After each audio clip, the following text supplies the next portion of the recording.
dal leen ak jàmm ci AGT News chaîne bi leen di jox xibaar yi wér te wóor abonné leen ngir dara bañ leen a raw. AGT News. jërë ngeen jëf ci ànd bi ngeen safoo di ànd ak ñun ci AGT News dal leen ak jàmm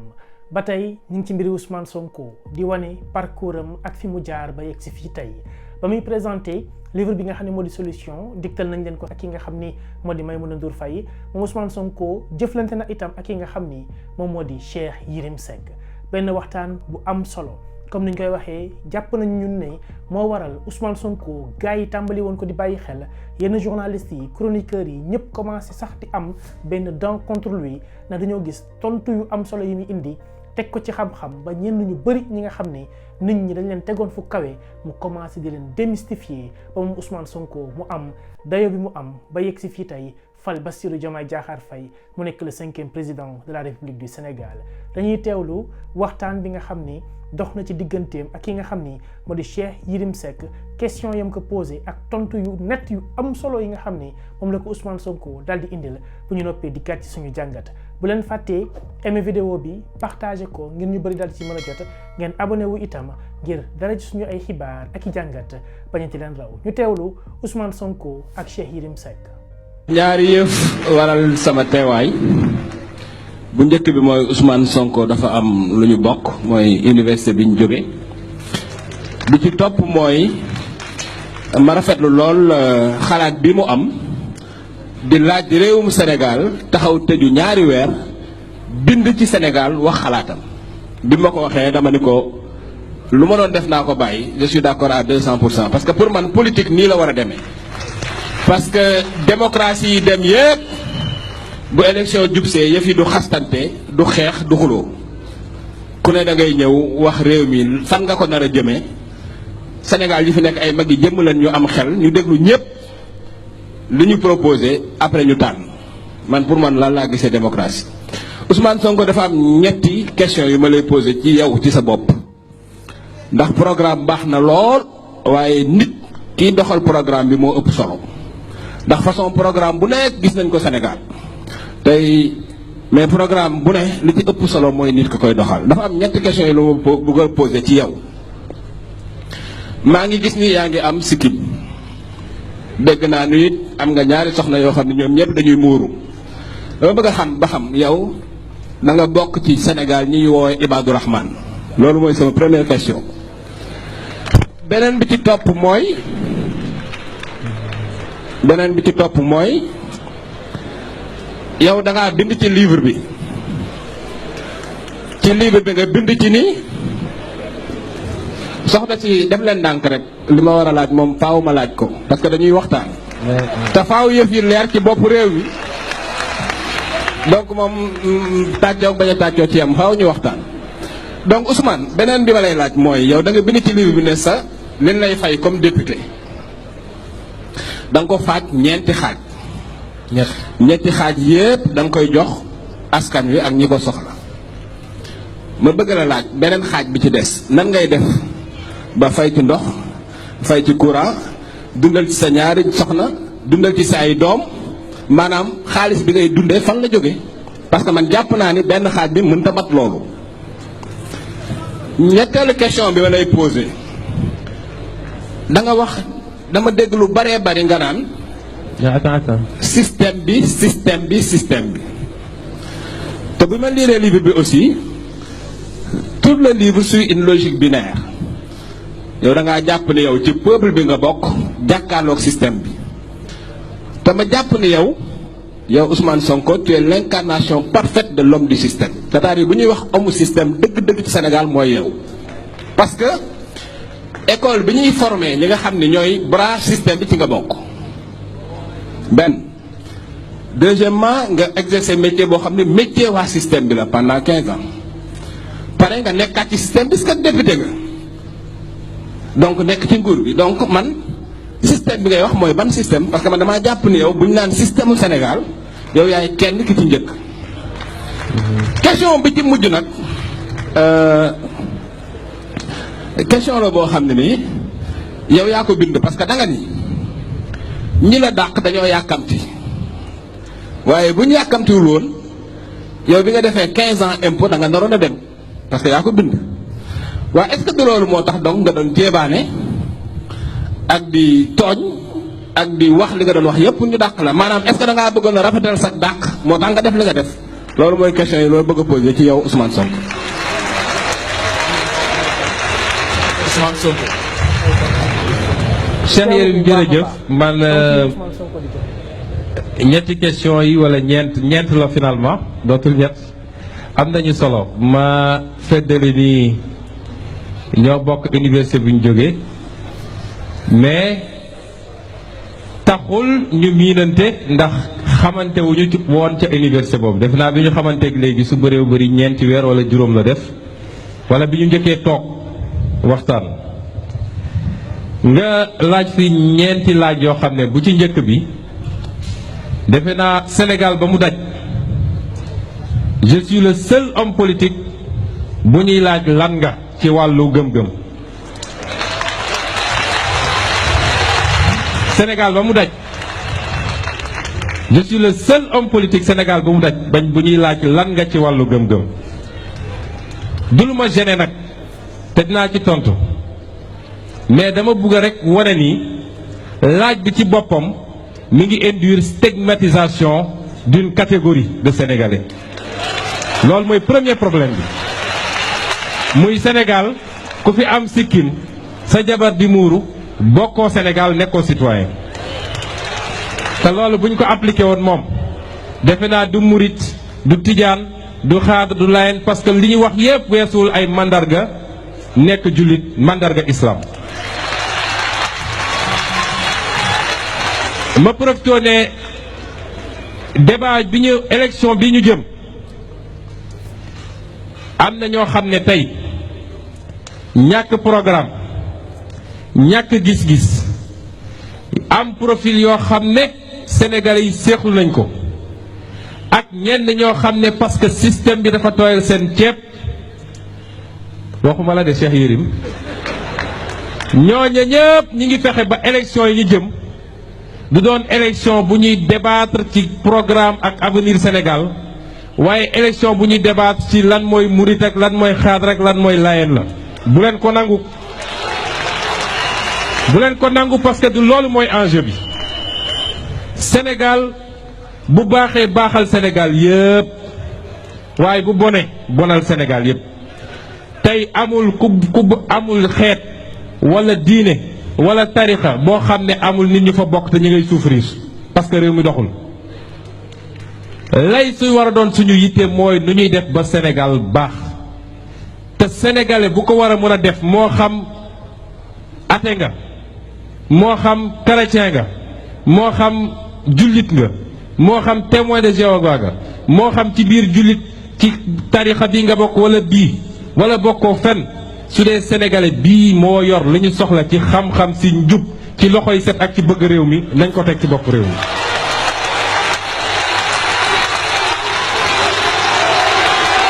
fii réew mi toll defe naa s'il vous plaît defe naa Cheikh Yérim mënoon nga sax mottali wax bi ndax bàyyi nañu benn ndax nee nañu MFDC laa bokk tamit mënoon nga ci boole booba bu ñu demee nag ba cim réew bu ñu demee ba nit jàmmarloog système ñu dem ba mënaluñu ko dara ci wër nañu fu ne pour ut dossier bu ñu ko yóbboo ndungu siin barki Dembo Ndiaye la Aly Ngouille Ndiaye convoqué benn homme d'affaires naan ko dama bëgg nga wax ni immeuble bi Sonko moo ko moom waa ji ne ko duma ko wax parce que moomu ko donc bu ñu demee ba fu ne jaar nañ fa mënuñu gis dara ñu dellu toppaat say tànk ci yeneen anam dugg ci vie privée ak leneen gisuñu dara ñu ne léegi nañu fexe ba dugg ci li nga xam ne Sénégal musu koo xam mooy waasoo ak gëm-gëm Sénégal musul xam loolu mi ngi doog a bees ci Sénégal à ma connaissance tey rek la ñu commencé dégg ñu naan ethnie wala conviction religieuse nañu fàttaliku ni Senghor bu muy jiitee Sénégal ñoom sëñ Fallou doon ko jàppale bokkuñu sax diine waxuma laa ñu naan est-ce que ñoo bokk ay tarixa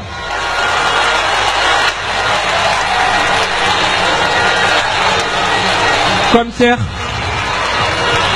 Cheikh maa ngi lay gërëm ci question bi mais li may dellu rek mooy samay conviction personnelle kenn tudduma ci franc-maçon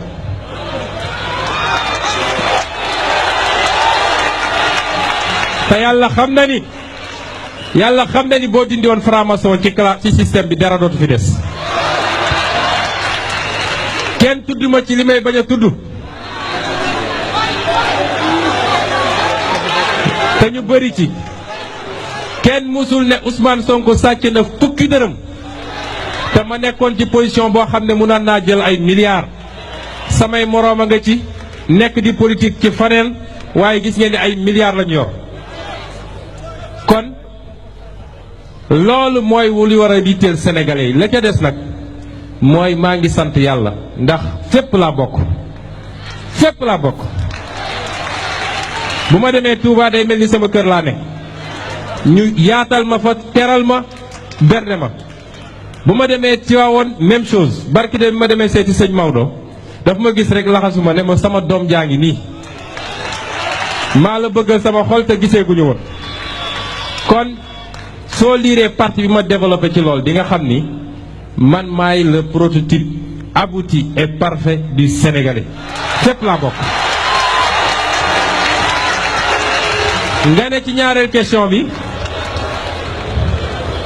nga ne ci ñaareel laaj bi lan lay dundee ma xamal la ci gàtt ni Cheikh Yérim tey jii may wax ak yow man agréé nañ ma expert fiscal gis nga sama premier dossier bi ma am ci en tant que expert fiscal la ma ca for moo ëpp li ma doon gagné ci 6 mois impôt et domaine dama am sama cabinet expertise fiscale di liggéey aw ma ci ay milliards nag amaguma ko ci ndax bi ma installé léegi yàggut mais maa ngi sant yàlla te su ma xamoon teel koo def sax su ma xamoon bi ma defee 10 ans impôt et domaine laay dem sama yoon kon man bëri na lu may def man du ma yaafus ñaq rek laa mus a xam dañ ma teel a yar ci liggéey jàngal ma liggéey kon gis nga salaire mooy lu gën a tuuti man à la limite léegi jàpp naa ni fonction publique daf ma doon bloqué parce que nit boo amee potentiel am détermination am envie toog ci bureau suba ba ngoon jot ngoon nga fayeeku dalay bloqué ñi koy def nag am nañu mérite waaye tey maa ngi def activités yu bëri maa ngi def ay conférence maa ngi animé ay séminaire li may def dafa bëri demande bi sax mënuma ko gérer te maa ngi sant yàlla maa ngi for maa ngi yor sama njaboot ci loolu la tax nag biñ ma falee député ma ne salaire bi xaaj naa ko ñett lii jox naa ko pouponnière de Kaolack lii jox naa ko les femmes transformatrices de Casamance parce que yéeg-yéeg la woon foofu yëpp dama faa jaar gis liggéey bi gis coono bi te man awma ay milliards yu ma leen jox yéene laa am ak gis-gis ak programme ak suma askan bi wóoloo ba fal ma en attendant ñuy egg foofu nag sama yéene rek laa mun a am lu tuuti li ma am ma ne naa ko séddoog ñoom réglewul lu bëri ci ñoom waaye yéene googu laa am moo tax ba ma amee dem ubbi sama compte ñu fay virer salaire bi ma signé virement permanent pour que weer wu ne bu assemblée viré nañ leen viré lañ leen war a jox mu am lu mu leen jëriñ loolu rek la woon. alors définition bi nga am ci système bi nag Cheikh Yérim vraiment dëgg yàlla nag ak ni ma la xamee ci xarañ raccourci bi nga def ci définition système moom bett na ma vraiment xam naa la xarañ nga trop ci analyse mais fi mu ne nii da nga def benn cliché ci système gis nga système bi wax naa ko fii dafa gën a yaatu loolu système bi boo koy analyser di nga ci fekk homme politique di nga ci fekk technocrate di nga ci fekk homme religieux di nga ci fekk patron de presse di nga ci fekk homme d'affaires di nga ci fekk des intérêts étrangers c'est ça le système ci yooyu ma tudd yooyu yëpp nag wax ma ngi may wax communicateur traditionnel ci lañ bokk sax ak ñeneen rek mënuma lim ñëpp dañ fa fekk ay chef lan moo tax tey tabaskeeg korité mu am ay imam yoo xam ne nee leen xaala la xaala rasulullah ñu taxaw naan lu tax Sonko divulguer ay secret professionnel système bi la système bi dafa gën a yaatu li nga wax mais gis nga composante yooyu yëpp ma tudd tam am na ci anti système bi moo tax soo jàppee ni ku nekk haut fonctionnaire rek système bi la loolu c'est un raccourci. Haut fonctionnaire c'est servir son pays da ngaa jàng mais ñu la ko de nommé wuñ la da ngaa jàng ba am sa maîtrise ñu ubbi concours ne réew mi soxla nañu ay nit yuy liggéey pour dajale alal pour réew mi soxla nañu ay nit yoo xam ne diplomate la ñuy doon représenter réew mi feneen soxla nañ ça c'est le bras administratif de l'État. C'est des gens qui n'appartiennent généralement à aucun parti nguur gu ñëw fekk leen fi nguur gu dem baleen fi ñooñu mënuloo leen boole ci système bi yaa ngi tooñ fonctionnaires yu bëree bëri yoo xam ne tey ñi ngi mener des combats énormes ci biir pour contenir les méfaits du système. Soo jàppee ni le seul fait d'être fonctionnaire fait de toi un système un an du système je crois que c'est un raccourci extrêmement simpliste. Système bi su ñuy wax système bi d'abord c'est par rapport à une pratique de la chose étatique et une pratique de la politique. Nous foofu la ñuy identifier système bi une pratique fondée sur la prédation la corruption pratique boo xam ne ngeen jéggal ma ci kàddu yi sàcc alalu réew mi parce que wax naa ko keroog su dee ab ministre wala ab directeur général moo lubal ñu ne il a détourné bu dee citoyen lambda moo sàcc ab ganaar ñu ne il a volé détourné mooy volé il a volé donc sàcc bi ñu dénk la réew dénk la alalu réew mi pour nga defar yoon yi defar andi courant andi ndox jeunes yi am liggéey yeneen ak yeneen nga jël alal réew mi jaarale ko fu mu warul jaar loolu mooy premier mandarga système bi. ñaareel bi mooy modèle bi ñu taxawal ci système bi nga xam ne tey jëriñ intérêt ñi ci biti le système bi gën a taxawal que jëriñ intérêt réew mi loolu mandarga bu am solo la ci système bi. ñu lal ko nag ci li gën a garaaw mooy incompétence notoire ak ñàkk patriotisme mooy ñàkk bëgg sa réew. loolu la ñuy woowee système bi ñi bokk loolu yépp te di yëngatu ci politique wala di yëngatu comme acteur privé ma ne la système bi am na ay patron de presse am na ay hommes d'affaires yoo xam ne bis bu ne ñu jox leen lu ñu leen warul jox à coup de milliards ñoom ci système bi la ñu bokk. am na ay jeunes yoo xam ne peut-être simple étudiant la ñu xamuñu sax lu xew waaye dañ leen di utiliser di leen dawloo di leen defloo yenn ci système bi la ñu bokk. C'est ça le système dont on parle mais jàng toll fa war a defee concours def concours ñëw servir le pays loyalement man en 15 ans d'impôt j'ai mis des milliards dans les caisses des États musuñu maa jox fukki dërëm bu ma moomul je ne suis pas membre du système. kon ça c'est un raccourci système bi du ENAM système bi du impôt et domaine système bi du et cetera et cetera. Le jour où on aura un bon système le jour où on changera de président am un bon président da nga foog ne day tëj ENAM wala mu dàq fonctionnaires yëpp parce qu'ils sont du système ñoom ils ne font qu'appliquer les politiques qui ont été déterminées par ñi askan bi fal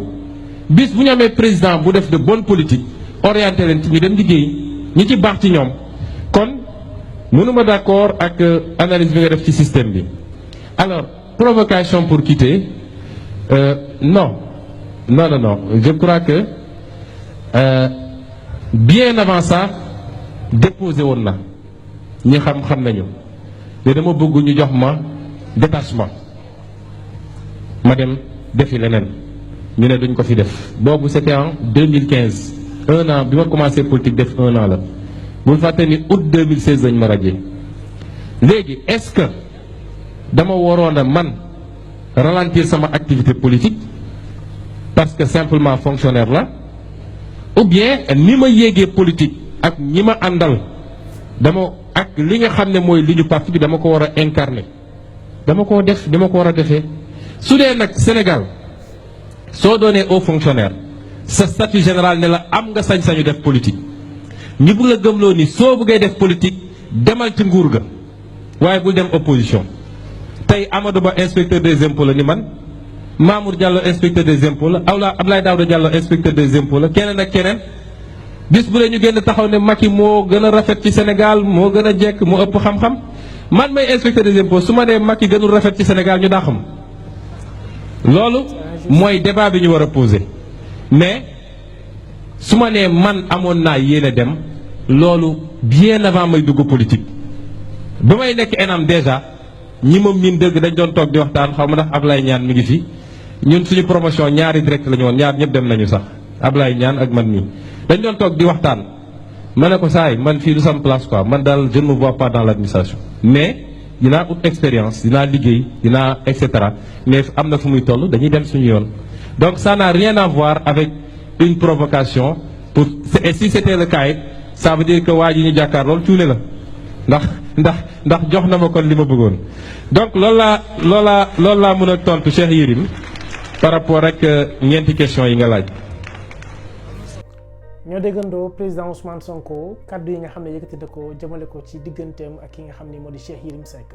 muy loo xam ni bettul kenn ndax moom pertinence ak cohérence dafa mës a nekk li nga xam ni moom lay yóbbu ci débat bu muy mënti seq ak koy journaliste baa ngay chroniqueur lii moo nekkoon li leen bëggoon dégtal fàttaliku tuuti président Ousmane Sonko ay discours am ay waxtaanam ngir gën a xamal sénégalais yi ne waa jile liggéey ko yitteel waa jile liggéey moo ko tax a jóg moom ak le président de la république Bassirou Diomaye Diakhar Faye ñuy soppi Sénégal dinañu ko defar dinañu ko tabax ci anam bu mucc ayib bi nga xam ne ñun ñëpp moom la ñuy xaar depuis des années atum 1960 ba tey ñu am suñu indépendance te ba tey ñun ñii mënuñoo am suñu indépendance ci biir réew mi ndax mënuñoo feebar faju mënuñoo jàng ci na mu waree mënuñoo xiif lekk comme niñ ko bëggee yu bëree bëri mënuñu ko def ci suñu am réew alors que fii la ñu dëkk fii la ñu juddoo fii la ñu yeroo fii la ñu màggee drapeau vert jaune rouge mooy suñu drapeau suñu hymne national ñu koy chanter te taxul ñu am noflaay bi nga xam ni moom la ñu bëgg ci suñu Sénégal gile. kii moo di Ousmane Sonko ànd ak le président de la République Bassirou Diomaye Diakhar Faye ñu fas yéene ànd ñun ñëpp sénégalais yi jàppale leen di fàttaliwaat kenn ku ci nekk ci ñun li nga xam ne moo ñuy xaar li nga xam ne itam moo nekk ci ñii ñu dénk suñu am réew ngir ñu gën a am ci ñoom confiance gën a am ci ñoom yaakaar tey def ndànk ànd ak ñoom tànk ak tànk mbagg ak mbagg liggéey ci jubal ak jubbanti ngir suñu Sénégal naataange mën fee am. ñu ngi leen di gërëm di leen jaajëfal joxante ak yéen dig daje beneen yoon ci beneen jàngat jërë ngeen jëf. AGT News.